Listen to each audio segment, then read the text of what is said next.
जारी कर दिया गया। मौसम विभाग ने भारी बारिश की चेतावनी जारी कर दी है। देहरादून, टिहरी, पौड़ी और नैनीताल में भारी बारिश का अलर्ट जारी कर दिया गया है। चंपावत और पिथौरागढ़ में भारी बारिश की संभावना जताई गई है। लोगों से सावधानी और सतर्कता बरतने की अपील की गई है। तो देहरादून, टिहरी, पौड़ी, नैनीताल में बारिश को लेकर अलर्ट जारी कर दिया गया। तो इस समय उत्तराखंड में हालात बद से बदतर हो चुके हैं। आप देख सकते हैं सैलाब का सितम यहाँ देख सकते हैं और आम जनजीवन यहाँ बुरी तरीके से प्रभावित हुआ है। नदी से सटे इलाकों को खाली करा दिया गया है। अब लोग जो है अपने घरों को छोड़कर राहत शिविर में शरण ले रहे हैं। हालांकि लगातार प्रशासन या फिर बात कर ले राहत बचाव टीम मौके पर मौजूद है, लोगों तक राहत बचाव कार्य पहुंचा रही है। तो आप पहले तस्वीरों में सैलाब का सितम देख सकते हैं और इन तस्वीरों के माध्यम से आप अंदाजा लगा सकते हैं कि इस समय उत्तराखंड के लोग कैसे जी रहे हैं और डर के साए में जीने के लिए यहाँ मजबूर हो चुके हैं, क्योंकि लोगों को खुद नहीं पता कि उनके साथ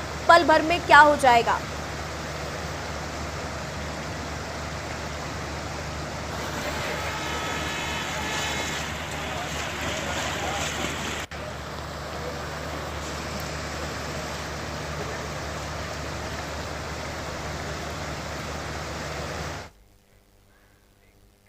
उत्तराखंड के मौसम के हालातों की और अधिक जानकारी ले लेंगे। हमारे साथ हिमांशु देहरादून से है, विश्वास हमारे साथ हरिद्वार से जुड़ चुके हैं। हिमांशु, सबसे पहले मैं आपके पास आना चाहूंगी क्योंकि देहरादून में हम देख रहे हैं लगातार बारिश का दौर जारी है। आज कई जिलों में अत्यधिक बारिश का अलर्ट जारी कर दिया गया है। बादल फाट तबाही यहाँ देखने को मिली। अभी क्या कुछ हालात बने हुए हैं? निश्चित रूप से देखिए, उत्तराखंड में अगर मौसम की बात कर ली जाए तो कई ऐसे जिले हैं जहां पर अलर्ट रहने के निर्देश जो है मौसम विभाग के द्वारा दिए गए हैं। इनमें सबसे पहले अगर बात कर ली जाए तो देहरादून, हरिद्वार, चंपावत, नैनीताल और पिथौरागढ़ ऐसे जिले हैं जहां पर जो है अलर्ट जारी किया गया है। हालांकि आज ये अनुमान लगाया जा रहा था कि बारिश नहीं होगी, बावजूद इसके जो है आज जो है उत्तराखंड में लगातार कई ऐसे जिले हैं जहां पर लगातार बारिश देखने को मिल रही है। इसके साथ ही आने वाले दिनों में भी जो है मौसम विभाग ने अलर्ट रहने के निर्देश दिए हैं और खासतौर पर सीएम धामी ने भी यही कहा था कि जिस तरीके से उत्तराखंड में आपदा के दौर से हम उत्तराखंड जूझ रहा है, ऐसे में अलर्ट रहने की जरूरत है और आने वाले 4 से 5 दिन तक संभावना है कि मौसम ऐसे ही रहने वाला है। अगर आज की बात कर ली जाए तो आज जो है कई जिलों में बारिश जरूर देखने को मिली है, लेकिन मौसम विभाग का ये भी कहना है कि जो पैटर्न बारिश का आज था वो कल भी रहेगा। हालांकि अगले हफ्ते जो है ये अनुमान लगाया जा रहा है कि अगले हफ्ते से जो है मौसम थोड़ा सा नरम पड़ेगा और इसके बाद जो है संभावना है कि मॉनसून विदा ले लेगा। जी बिल्कुल, हरिद्वार से हमारे साथ विश्वास भी बने हुए हैं, उनसे भी हरिद्वार के मौसम की जानकारी ले लेते हैं क्योंकि हरिद्वार में भी लगातार बारिश का दौर जारी है। इस समय अगर देख ले तो सबसे अधिक प्रभावित इलाका है ग्रामीण क्षेत्र, क्योंकि मुख्य मार्ग से संपर्क कट चुका है। क्या कुछ स्थिति बनी हुई है विश्वास अभी? जी हाँ, देखिए निशा, मैं आपको बता दूं जिस तरीके से बारिश का जो मौसम है, बारिश का मौसम लगातार बना हुआ है और जनजीवन जो है वो बिल्कुल प्रभावित हो चुका है इस दौरान। और हरिद्वार के अंदर जिस तरीके से अभी गंगा का जो जल स्तर है वो इस वक्त चेतावनी लेवल के पास बह रहा है और पहाड़ों पर जो बारिश हो रही है उसको लेकर मैदानी इलाके जो है उनमें भी इस वक्त हाहाकार जो है वो इस वक्त मचा हुआ है, क्योंकि जितने भी ग्रामीण क्षेत्र है, ग्रामीण क्षेत्रों में बारिश की वजह से जो रास्ता है औरंगाबाद और बुग्गा वाला जो क्षेत्र है, इस क्षेत्र में जो है एक पुलिया है रसूलपुर टोंगिया के पास, जो पुलिया है वो मुख्य मार्ग में आती है, वो पुलिया जो है इस वक्त टूट चुकी है।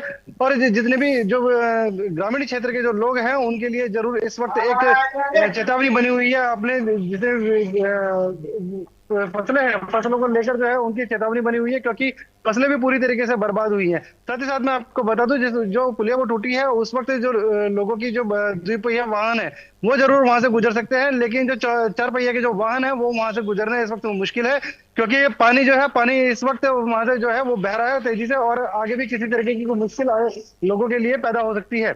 जी बिल्कुल, हमारे साथ रुड़की से प्रवेश हमारे साथ बने हुए हैं। प्रवेश, रुड़की में इस समय क्या कुछ हालात बने हुए हैं, क्योंकि आज रुड़की में भी अत्यधिक बारिश का अलर्ट जारी किया गया है?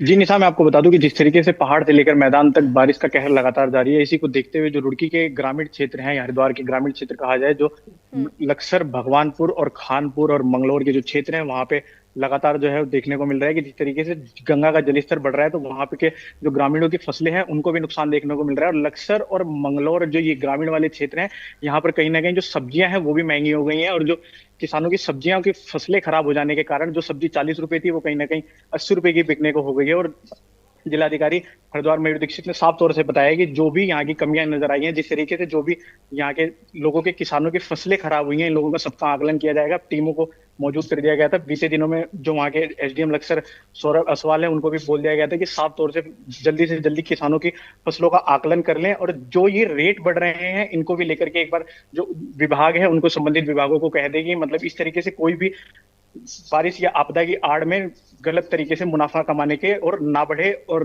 जो भी लोग हैं उन लोगों की सेवा में रहें। बिल्कुल प्रवेश, तो कुल मिलाकर ये कह सकते हैं कि यहाँ पे आम जनजीवन जो है बुरी तरीके से प्रभावित हुआ है, और कुदरत की जो मार है, कुदरत का कहर जो है आम जनजीवन पर बहुत खराब तरीके से बरसा है, क्योंकि यहाँ पे सभी लोग परेशान हैं। हिमांशु हमारे साथ बने हुए हैं। हिमांशु, अगर हम बात कर ले आपदा प्रभावित क्षेत्रों की, तो थराली सहस्त्रधारा में बादल फाट तबाही देखी, चमोली में 2 जगह बादल फटा। आपदा प्रभावित क्षेत्रों की अभी क्या कुछ स्थिति बनी हुई है, और आपदा पीड़ित का क्या कुछ कहना है? निश्चित रूप से देखिए, आपदा प्रभावितों की अगर बात कर ली जाए तो आपदा प्रभावित जो है इस वक्त जो है आपदा राहत शेल्टर जो बनाए गए थे उत्तराखंड आपदा प्रबंधन विभाग की ओर से, उनमें कई जगह ऐसी परिस्थितियां हैं कि पूरे गांव को जो है आपदा प्रभावित शेल्टर में डालना पड़ा। जैसे नंदनगर की हम बात कर रहे हैं या धराली जिस तरीके से आपदा आई है, तो ऐसे में जो है आपदा प्रभावित जो लोग हैं वो आपदा सेंटर जो बनाए गए हैं सरकार द्वारा उसमें।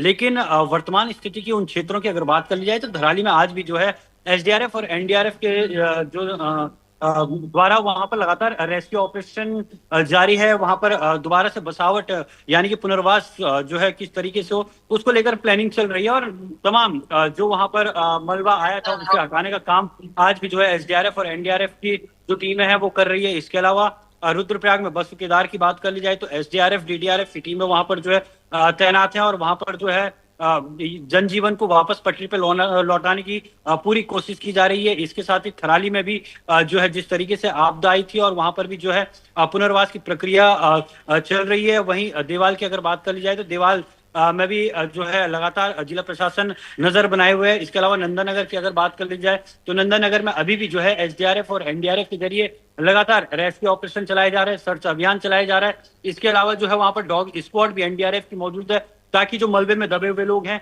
उनकी ढूंढ खोज की जा सके, क्योंकि अभी भी जो है तकरीबन 15 से अधिक लोग जो है लापता बताए जा रहे हैं।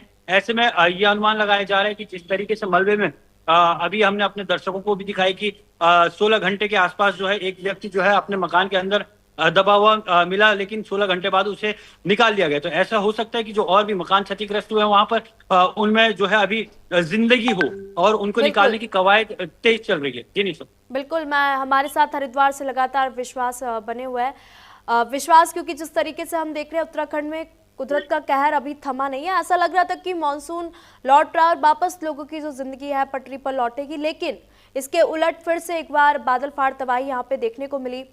बात कर लेते हैं पर्यटकों की। जो लोग हरिद्वार घूमने का प्लान कर रहे हैं उनके लिए क्या कुछ एडवाइजरी जारी की गई है? देखिए निशा, अमूमन अक्सर देखा गया है कि जैसे 15 सितंबर का टाइम जब आता है तो उसके बाद मानसून जरूर ढीला पड़ जाता है और उसके बाद मानसून लौटने लगता है। लेकिन अभी जिस तरह से देखा जाए कि मानसून ने जो अभी रफ्तार पकड़ी है और जो आपदा का जो दौर दोबारा लौट कर आया है, तो लोगों के लिए जरूर ये एक चिंता का विषय है। मैं बात करूं जिस तरह हरिद्वार जिस तरह जो एक धार्मिक नगरी है, और ऐसे में लोगों का जो पहुंचना है वो लगातार जारी रहता है।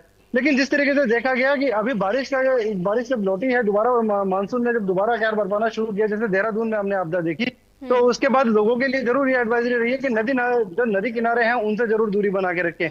लेकिन जिस तरीके से जो पानी का जब जल स्तर जब बढ़ता है तो जो प्रमुख घाट हैं हरिद्वार के, जैसे हम बात करें प्रेम नगर आश्रम की, या हम बात करें कि जिस तरह जो ओम पुल के पास है, तो इनके लिए एक अविरल धारा से जो पानी छोड़ा जाता है उसमें जरूर कमी कर दी गई है और इस वक्त जो धारा है वो कम चल रही है। तो जिस तरह के घाट है, घाटों पर किसी तरीके से कोई किसी तरह का नुकसान ना हो, इसको लेकर अविरल धारा जो है उसमें भी पानी कम छोड़ा जा रहा है। तो यही जो पानी है ये रुड़की और मुजफ्फरनगर होते हुए उत्तर प्रदेश के कई जिलों में पहुंचता है। तो लेकिन जिस तरह से हरिद्वार में पर्यटकों का जो जिस तरीके से आना जारी है, तो इस वक्त जरूर घाटों से लोग दूरी बना रहे हैं, घाटों के आसपास नहीं जा रहे, क्योंकि पानी में जो है इस वक्त सिल्ट ज्यादा आ रखी है। सिल्ट की बात करें तो उसमें गाद ज्यादा आ रखी है, जिसकी वजह से जो गंगा है, जो इस वक्त गंगा का जो पानी जो पहुंच रहा है वो मटमैला पहुंच रहा है। इसलिए ज्यादातर लोग जो है वो गंगा जल लेने के लिए जरूर पहुंच रहे हैं, लेकिन गंगा में नहाने से इस वक्त जरूर परहेज कर रहे हैं। जी ईशा। बिल्कुल। प्रवेश भी हमारे साथ रुड़की से लगातार बने हुए। प्रवेश, क्योंकि जिस तरीके से हम देख रहे हैं रुड़की में भी बारिश का दौर जारी है, और न केवल अब कुदरत का कहर पहाड़ी इलाकों में देखने को मिल रहा है, बल्कि मैदानों में भी इसका असर देखने को मिल रहा है। वहां पे लोगों का क्या कुछ कहना है, जो प्रभावित लोग हैं वहां तक राहत बचाव कार्य सही समय से पहुंच पा रहा है, और इस समय जो रेस्क्यू टीम है, एनडीआरएफ की टीम हो, एसडीआरएफ की टीम हो या फिर आपदा प्रबंधन की टीम हो, उनके सामने इस समय बड़ी चुनौती क्या देखने को मिल रही है? जी निशा, आपको बता दें कि जिस तरीके से हरिद्वार के ग्रामीण जो क्षेत्र है वहां पर जो 12 बाढ़ चौकियां बनाई गई थी लक्सर या और खानपुर के क्षेत्र में, तो जिस तरीके से प्रशासन ने पूर्णतः रूप से एकदम से अलर्ट कर दिया गया था कि जब भी मानसून जिस तरीके से आया था, तो जिस तरीके से लगातार बादल फटने की घटनाएं सामने आ रही हैं, तो वहां का जो जलस्तर है वो भी कहीं ना कहीं अप एंड डाउन हो रहा है, यानी कि ये कह सकते हैं कि बढ़ भी रहा है और घट भी रहा है। तो जिस तरीके से वहां के जो लोग हैं, जो लोगों को साफ तौर से निर्देश दे दिए गए हैं कि आप अगर गंगा किनारे ना जाएं, गंगा किनारे जाने से बचे, फसलों के नजदीक भी ना जाएं, जो हानि है वो तो होके ही रहेगी, जिस तरीके से देखने को मिल रहा है लगातार जब गंगा का जलस्तर बढ़ रहा है। लेकिन जो प्रशासन है वो पूर्णतः अलर्ट नजर आ रहा है। आपदा प्रबंधन विभाग कहें या संबंधित एसडीआरएफ एनडीआरएफ की टीमें कहें, और जो जिलाधिकारी हरिद्वार है उन्होंने भी, जो यहाँ हरिद्वार में जो एसडीएम है वो 4 एसडीएम है, चारों एसडीएम को अलर्ट रहने के निर्देश दे दिए गए हैं कि आप लोग अपने एरिया का ध्यान रखें और ऐसी कोई भी स्थिति होती है तो तुरंत जो है बताएं, और आगे के जो भी कवायद है उसको तुरंत शुरू करते हुए वहां के समस्याओं से निपटा जा सके। बिल्कुल हिमांशु, मैं आपके पास फिर से आना चाहूंगी। हिमांशु, अगर बात कर ले स्कूलों की, तो कई जिलों में स्कूलों को बंद करने का ऐलान किया गया है कि स्कूलों की छुट्टी कर दी गई है खराब मौसम के चलते। क्या कुछ स्थिति है अभी? देखिए, निश्चित रूप से जहां तक स्कूलों के नौनिहालों की अगर बात कर ली जाए तो स्कूलों के नौनिहालों को लेकर जो है राज्य सरकार गंभीर है। मानसून में ये दिखा भी है, जब जब बादल जो है बरसे हैं, उत्तराखंड में ताबड़तोड़ तबाही मचाई है, तब जो है पुलिस माफ कीजिएगा आपदा प्रबंधन विभाग ने जो है छुट्टी स्कूलों की करवाई। लेकिन स्थिति अब जब भयावह हो चुकी थी तो ऐसे में जिला प्रशासन को साफ निर्देश दे दिए गए थे कि जिला प्रशासन अपने स्तर से जो है स्कूलों की छुट्टी करे, चाहे वो सरकारी हो या गैर सरकारी स्कूल हो। इसी क्रम में अगर बात कर ली जाए तो कल जिस तरीके से देहरादून में स्कूलों की छुट्टी थी, लेकिन आज नहीं है। हरिद्वार में देखने को मिल रहा है कि छुट्टी है, लेकिन बावजूद इसके कई ऐसे सरकारी, माफ कीजिएगा, जो गैर सरकारी स्कूल हैं वो खुले हुए हैं, लेकिन उनमें भी जो है खतरा पनप रहा है, क्योंकि प्रशासन ने लगातार जो है छुट्टी अगर घोषित की है तो बावजूद कुछ ऐसे स्कूल हैं जिन्हें खोला जा रहा है। ऐसे में जो है नौनिहालों को लेकर स्कूल गंभीरता से नहीं दिखा रहा है।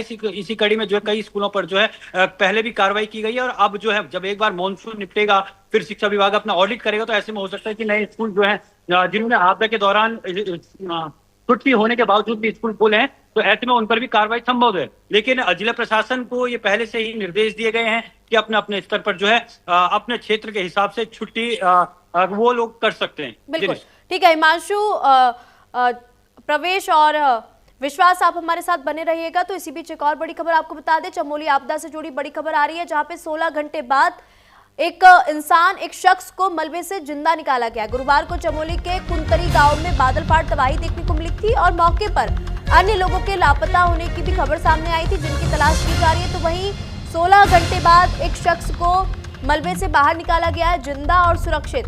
तो बादल फाट तबाही जो है चमोली में देखने को मिली थी, जिसके बाद लगातार राहत बचाव किया जा रहा था, और नुकसान भी काफी हुआ था। कई होटल्स, कई दुकानें क्षतिग्रस्त हो चुकी थी, कई घर क्षतिग्रस्त हो चुके थे।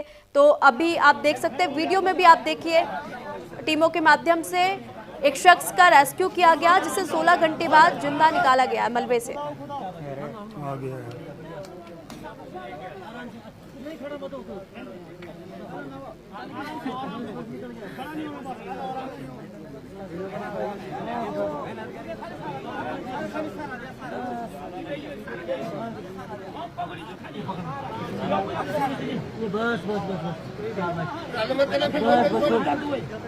थोड़ी और ही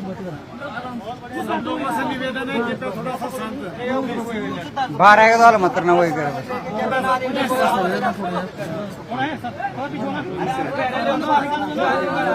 आराम से